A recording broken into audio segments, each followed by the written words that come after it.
Hello everyone, ഞാൻ നിങ്ങളുടെ സ്വന്തം സ്വാതി. ഞാൻ ഇന്ന് ഡിസ്കസ് ചെയ്യാൻ പോകുന്നത് പോസ്റ്റ് മോഡേണിസം തിയറിയെ പറ്റിയിട്ടാണ്. എത്ര പേർക്കറിയാം ഈ ഒരു തിയറിയെ പറ്റിയിട്ട്? അതുപോലെ എന്താണ് ഈ തിയറി? ആർക്കെങ്കിലും ഫേവറേറ്റ് ആണോ ഈ തിയറി? അതുപോലെ ഈ തിയറി ബേസ് ചെയ്തിട്ടുള്ള വർക്ക്സോ ഫിലിംസോ ഏതെങ്കിലും നിങ്ങൾക്ക് അറിയോ? അതുപോലെ നിങ്ങൾക്ക് ഇഷ്ടപ്പെട്ടിട്ടുള്ള ഏതെങ്കിലും വർക്ക്സ് ഈ തിയറി ബേസ് ചെയ്തിട്ടാണോ ചെയ്തിട്ടുള്ളത്? അതൊക്കെ നിങ്ങൾക്ക് അറിയണ്ടേ? എന്നാലല്ലേ നിങ്ങൾക്ക് നിങ്ങളുടെ സ്വന്തം ഇഷ്ടപ്പെട്ട ഒരു ഏരിയ വെച്ചിട്ട് നിങ്ങൾക്ക് ഈ ഒരു തിയറി അപ്ലൈ ചെയ്ത് പ്രൊജക്റ്റ് ചെയ്യാൻ പറ്റുള്ളൂ.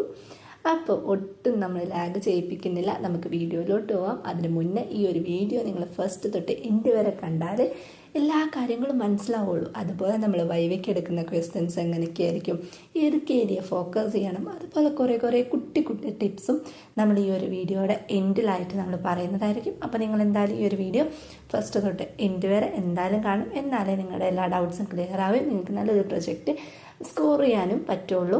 അപ്പോൾ ഓക്കെ, ഞാൻ ഒട്ടും വീഡിയോ ലാഗ് ചെയ്യിപ്പിക്കുന്നില്ല. Welcome to our channel learn English with Swathi. Post modernism. അപ്പം നമുക്ക് ഫസ്റ്റ് തന്നെ എന്താണ് പോസ്റ്റ് മോഡേണിസം എന്ന് കേൾക്കണ്ടേ? പോസ്റ്റ് മോഡേണിസം എന്ന് പറഞ്ഞു കഴിഞ്ഞാൽ നമുക്ക് എല്ലാവർക്കും അറിയാം, പല സെഞ്ച്വറീസിലും അല്ലെങ്കിൽ പല മൂമെൻറ്റ്സും ആയിട്ടാണ് ഓരോ തിയറീസും നമ്മുടെ മുന്നിൽ വന്നിട്ടുള്ളത്. അതുപോലെ പോസ്റ്റ് മോഡേണിസം എന്നത് 20-ാം നൂറ്റാണ്ടിൻ്റെ രണ്ടാം പകുതിയിലും അത് ഒരു ലിറ്റററി ആൻഡ് കൾച്ചറൽ മൂവ്മെൻ്റ് ആണ് പോസ്റ്റ് മോഡേണിസം. ഇതിന് പറയുന്ന ഒട്ടുമിക്ക വർക്ക്സിൻ്റെയും തീംസ് ആയിട്ട് വരുന്നത് ഒരു അബ്സേർഡിസം ആയിരിക്കും.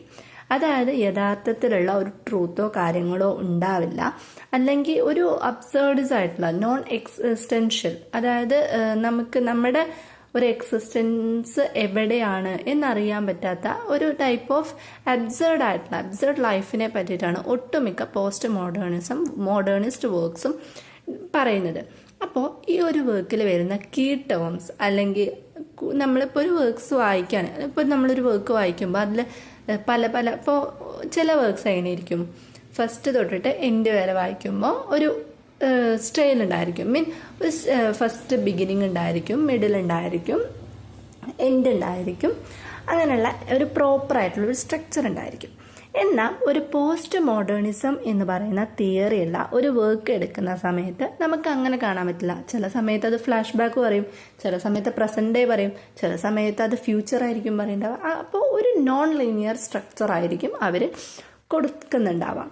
അപ്പോൾ അതിൽ ഫസ്റ്റ് ആയിട്ടുള്ള ഒരു കീ ടേം അല്ലെങ്കിൽ ഉണ്ടാവുന്നത് ഫ്രാഗ്മെന്റഡ് നറേറ്റീവ്സ് ആയിരിക്കും, മൾട്ടിപ്പിൾ പേഴ്സ്പെക്റ്റീവ് ഉണ്ടായിരിക്കും, ഇന്റർടെക്ച്വാലിറ്റി ഉണ്ടായിരിക്കും, മെറ്റാഫിക്ഷൻ. എന്താ മെറ്റാഫിക്ഷൻ? Writing about writing. ഒരു വർക്കിൻ്റെ ഉള്ളിൽ തന്നെ മറ്റൊരു വർക്കിനെ കുറിച്ച് സംസാരിക്കുന്നതാണ് മെറ്റാഫിക്ഷൻ. ഓക്കെ, അപ്പോൾ ഇത്രയും കാര്യങ്ങളാണ് ജനറലൈസ് ചെയ്ത് നമ്മൾ പോസ്റ്റ് മോഡേണിസം എന്നുള്ളതുകൊണ്ട് പറയുന്നത്. അപ്പം നിങ്ങൾക്ക് ആ ഒരു തിയറി വ്യക്തമായി എന്ന് ഞാൻ കരുതുന്നു. അപ്പം നമുക്ക് ഏതൊക്കെ മലയാളം വർക്ക്സ് ആൻഡ് ഇംഗ്ലീഷ് വർക്ക്സിലും അതുപോലെ ഏതൊക്കെ മലയാളം ഫിലിംസ് ആൻഡ് ഇംഗ്ലീഷ് ഫിലിംസിലാണ് ഈ ഒരു വർക്ക് പറയുന്നത്, അല്ലെങ്കിൽ ഈ ഒരു പോസ്റ്റ് മോഡേണിസം തിയറി വരുന്നത് എന്ന് നിങ്ങൾക്ക് അറിയണ്ടേ? എന്നാലല്ലേ നമുക്ക് പ്രൊജക്റ്റ് ചെയ്യാൻ പറ്റുള്ളൂ. അപ്പം നമുക്ക് വർക്ക്സിലോട്ട് പോവാം. പോസ്റ്റ് മോഡേൺ ഫീച്ചേഴ്സ് കാണുന്ന മലയാളം വർക്ക്സ് ആണ് അവകാശികൾ, റിട്ടൺ ബൈ വിലാസിനി. അതിൽ മൾട്ടിപ്പിൾ ക്യാരക്ടേഴ്സ് നമുക്ക് കാണാം, ഫ്രാഗ്മെന്റഡ് നറേഷനും കാണാം. അതുകൊണ്ട് അവകാശികൾ എന്ന് പറയുന്ന വിലാസിനിയുടെ മലയാളം നോവൽ ഒരു പോസ്റ്റ് മോഡേൺ തിയറി ബേസ് ചെയ്ത് എഴുതിയിട്ടുള്ള ഒരു വർക്കാണ്. അതുപോലെ മനുഷ്യന് ഒരു ആമുഖം, റിട്ടൺ ബൈ സുഭാഷ് ചന്ദ്രൻ. അതിൽ non linear narrative philosophical reflections നമുക്ക് കാണാൻ പറ്റും. അതിലും നമുക്ക് ഈ ഒരു തിയറി അപ്ലൈ ചെയ്യാം. മൂന്നാമത്തെ എല്ലാവരും കേട്ടിട്ടുള്ള ഒരു വർക്കാണ് ഒരു സങ്കീർത്തനം പോലെ, റിട്ടൺ ബൈ പെരുമ്പടവം ശ്രീധരൻ. ഇത് ഒരു ഫിക്ഷനാണ്, റിയൽ ലൈഫ് ബ്ലെൻഡിങ് ഉള്ള ഒരു നോവലാണ്. ഇതിലും നമുക്ക് എന്ത് ചെയ്യാം, പോസ്റ്റ് മോഡേണിസം തിയറി അപ്ലൈ ചെയ്യാം. ഇനി ഒരു ഇംഗ്ലീഷ് നോവൽസ്, ഇത്രയും നമ്മൾ മലയാളം നോവൽസാണ് പറഞ്ഞിട്ടുണ്ടായിരുന്നത്. ഇനി നമ്മൾ ഇംഗ്ലീഷ് നോവൽസിലോട്ട് വരുമ്പോൾ Midnight's Children, written by Salman Rushdie. ഇതിൽ മാജിക്കൽ റിയലിസം കാണാം, ഹിസ്റ്റോറിക്കൽ പ്ലസ് പേഴ്സണൽ മൊമെന്റ്സ് അല്ലെങ്കിൽ പേഴ്സണൽ മിക്സും നമുക്കതിൽ കാണാൻ പറ്റും. ഇതിലും നമുക്ക് ഈ ഒരു തിയറി അപ്ലൈ ചെയ്യാം. പിന്നെ ദ ഫ്രഞ്ച് ലെഫ്റ്റനൻറ്റ്സ് വുമൻ എന്ന് പറയുന്ന വർക്ക് എഴുതിയിട്ടുള്ളത് ജോൺ ഫൗൾസ് ആണ്. അതിൽ മൾട്ടിപ്പിൾ എൻഡിങ്ങും മെറ്റാഫിക്ഷനും നമുക്ക് കാണാൻ പറ്റും.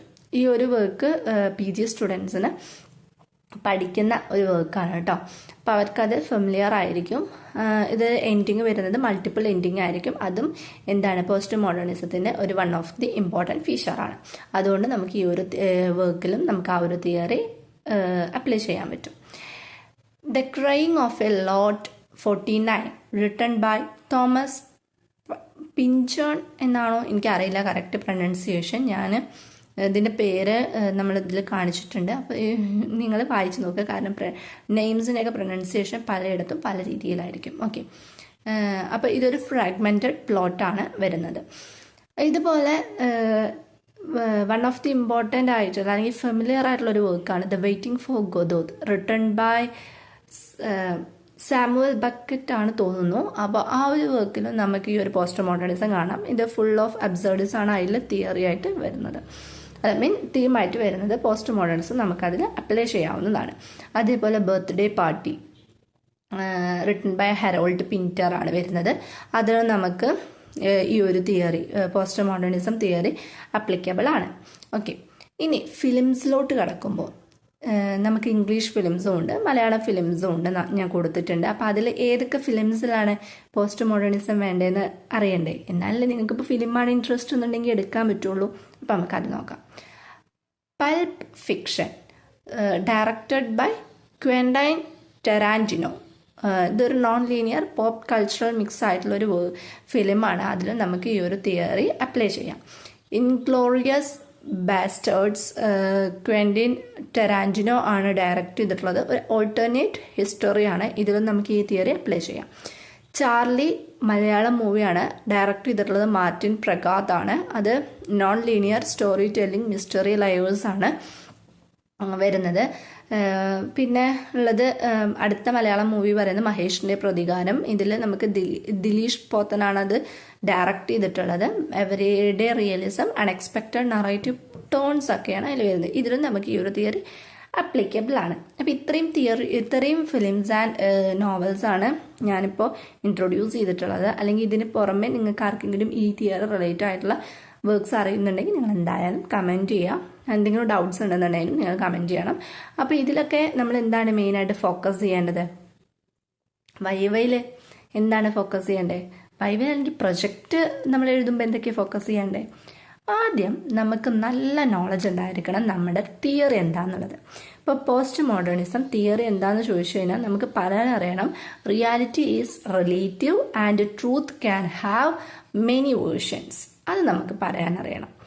അതുപോലെ എക്സാമ്പിൾ വെച്ചിട്ട് ഇപ്പോൾ നമുക്ക് സിറ്റുവേഷൻസ് വെച്ചിട്ട് ഇപ്പം നിങ്ങൾ ഇപ്പോൾ ഇതിലെ വെയിറ്റിംഗ് ഫോർ ഗൊദോത്ത എടുക്കുന്നതെന്ന് വിചാരിക്കും.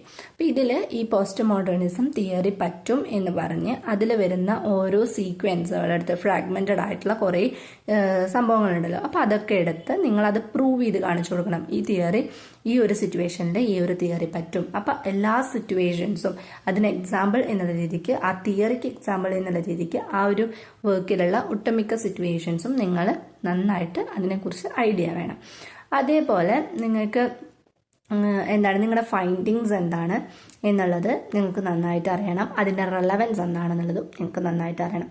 ഇതാണ് ഒരു വൈവയ്ക്കും, അതായത് ഒരു പ്രൊജക്റ്റ് ഉണ്ടാക്കുകയാണെന്നുണ്ടെങ്കിലും നമ്മൾ ചെയ്യേണ്ടതായിട്ടുള്ള അല്ലെങ്കിൽ ഫോക്കസ് ചെയ്യേണ്ടതായിട്ടുള്ള കാര്യങ്ങൾ. അപ്പോൾ ഇത് നമ്മൾ ജസ്റ്റ് നോക്കി വെച്ച് കഴിഞ്ഞാൽ തന്നെ നമുക്ക് കിട്ടും. അതുപോലെ ഈ നമുക്ക് ഗൂഗിളിലൊക്കെ പോയി സെർച്ച് ചെയ്ത് കഴിഞ്ഞാൽ ഇതിൻ്റെ സമ്മറീസ് ഒക്കെ അവൈലബിൾ ആണ്. ആ സമ്മറീസ് കേൾക്കുക. അതേപോലെ പോസ്റ്റ് മോഡേണിസം അപ്ലിക്കബിൾ ആണ് എന്നുള്ള രീതിക്കുള്ള എന്താ പറയുക കുറേ തിയറി മറ്റേ ആർട്ടിക്കിൾസും കാര്യങ്ങളൊക്കെ കിട്ടും. അപ്പോൾ അതൊക്കെ വെച്ചിട്ട് നിങ്ങൾക്ക് ചെയ്യാവുന്നതാണ്. ഡിഗ്രിക്കാർക്കും ചെയ്യാം, PGക്കാർക്കും ചെയ്യാം. ഓക്കെ, അപ്പോൾ ഈ ഒരു വീഡിയോ നിങ്ങൾക്ക് ഇഷ്ടപ്പെട്ടു എന്നുണ്ടെങ്കിൽ, അതുപോലെ ഞാനിപ്പോൾ ഒന്നുകൂടി പറയുകയാണ്, നിങ്ങൾക്ക് ഈ ഒരു വർക്ക്സിൽ ഇതല്ലാതെ വേറെ ഏതെങ്കിലും വർക്ക്സ് അറിയാമെന്നുണ്ടെങ്കിൽ നിങ്ങൾ കമൻറ്റ് ചെയ്യുക. അപ്പോൾ നിങ്ങളുടെ ഫ്രണ്ട്സിനും അത് ഹെൽപ്ഫുൾ ആവുമല്ലോ, അതുകൊണ്ടാണ് ഞാൻ പറയുന്നത്. അതുപോലെ നിങ്ങൾക്ക് ഈ ഒരു ഇതിൽ ഏതെങ്കിലും ഒരു തിയറിയോ അല്ലെങ്കിൽ ഇതിൽ തിയറി അല്ല ഏതെങ്കിലും ഒരു വർക്ക്സോ ഫിലിമോ നിങ്ങൾക്ക് ഇൻട്രസ്റ്റിംഗ് ആയിട്ട് നിങ്ങൾ ഇതിന്ന് സെലക്ട് ചെയ്തിട്ടുണ്ടെന്നുണ്ടെങ്കിൽ അതും നിങ്ങൾ പറയുക. നിങ്ങൾക്ക് ഹെൽപ്ഫുൾ ആയിട്ടുണ്ടോ, ഈ ഒരു വീഡിയോ നിങ്ങൾക്ക് ഇഷ്ടപ്പെട്ടിട്ടുണ്ടോ എന്നൊക്കെ നിങ്ങൾ കമൻ്റായിട്ട് പറയണം. നിങ്ങൾ കമൻറ്റ് ചെയ്യുമ്പോഴാണ് ബാക്കി വരുന്ന കുട്ടികൾക്കും ഈ ഒരു വീഡിയോ കാണുമ്പോൾ ഓക്കെ ഇതിൽ എന്തൊക്കെയോ പറയുന്നുണ്ട് എന്നുള്ളത് മനസ്സിലായി അവരും ഈ വീഡിയോ കാണുള്ളൂ. എന്നാൽ മാത്രമേ അവർക്കും ആ ഒരു പ്രൊജക്റ്റിൻ്റെ ടെൻഷനും കാര്യങ്ങളൊക്കെ ഫ്രീ ആവുള്ളൂ. പിന്നെ ഈ ഒരു തിയറി ബേസ് ചെയ്തിട്ട് എന്നോടൊരു കുട്ടി ഇൻസ്റ്റയിൽ വന്ന് മെസ്സേജും കാര്യങ്ങളൊക്കെ അയച്ചിട്ടുണ്ടായിരുന്നു. അപ്പോൾ അവർക്കും ഞാൻ ഡീറ്റെയിൽ ആയിട്ട് പറഞ്ഞു കൊടുത്തു. അതുകൊണ്ടുകൂടിയാണ് ഞാനിപ്പോൾ ഈ ഒരു വീഡിയോ ചെയ്യുന്നത്. അപ്പം ഇനി വേറെ ആർക്കെങ്കിലും ഇതിനെക്കുറിച്ച് ഡൗട്ട്സോ കാര്യങ്ങളോ ഉണ്ടെന്നുണ്ടെങ്കിൽ കൊടുക്കാമല്ലോ എന്നോർത്തിട്ട് ഞാൻ വീഡിയോ ചെയ്തത് അതുകൊണ്ടാണ്. പിന്നെ അതുപോലെ നിങ്ങൾക്ക് എന്തെങ്കിലും ക്വറീസ് ഉണ്ടെന്നുണ്ടെങ്കിൽ നിങ്ങൾക്ക് വാട്സപ്പിൽ മെസ്സേജ് ചെയ്യാം. ഞാൻ ഈ ഒരു ഇതിൽ തന്നെ നമ്മൾ നമ്പർ കൊടുത്തിട്ടുണ്ട്. അപ്പോൾ അതിൽ എന്തെങ്കിലും എൻക്വയറീസ്, ട്യൂഷൻ എൻക്വയറിയോ വേറെ എന്തെങ്കിലും എൻക്വയറീസ് ഉണ്ടെന്നുണ്ടെങ്കിൽ നിങ്ങൾക്ക് അതിൽ മെസ്സേജ് ഇടാം. അല്ല എന്നുണ്ടെങ്കിൽ നിങ്ങൾക്ക് ഇൻസ്റ്റ ഉണ്ട്. അപ്പോൾ ആ ഒരു ഇൻസ്റ്റയിലാണെന്നുണ്ടെങ്കിൽ നിങ്ങൾക്ക് മെസ്സേജ് ഇടാം. അപ്പോൾ ഓക്കെ, ഈ ഒരു വീഡിയോ നിങ്ങൾ ഫസ്റ്റ് തൊട്ട് ഇൻറ്റ് വരെ കണ്ടിട്ടുണ്ടെന്നുണ്ടെങ്കിൽ എന്തായാലും നിങ്ങൾക്ക് കോൺഫിഡൻ്റ് ആയിട്ട് തന്നെ വൈവയ്ക്ക് അപ്രോച്ച് ചെയ്യാനും നല്ലൊരു മാർക്ക് സ്കോർ ചെയ്യാനും കഴിയും. അപ്പോൾ ഈ ഒരു വീഡിയോ, ഈ ഒരു തിയറി, ഈ ഒരു വർക്ക്സ് നിങ്ങൾക്ക് ഇഷ്ടപ്പെട്ടു എന്നുണ്ടെങ്കിൽ ലൈക്ക് ചെയ്യുക, ഷെയർ ചെയ്യുക, സബ്സ്ക്രൈബ് ചെയ്യുക. Thank you for watching.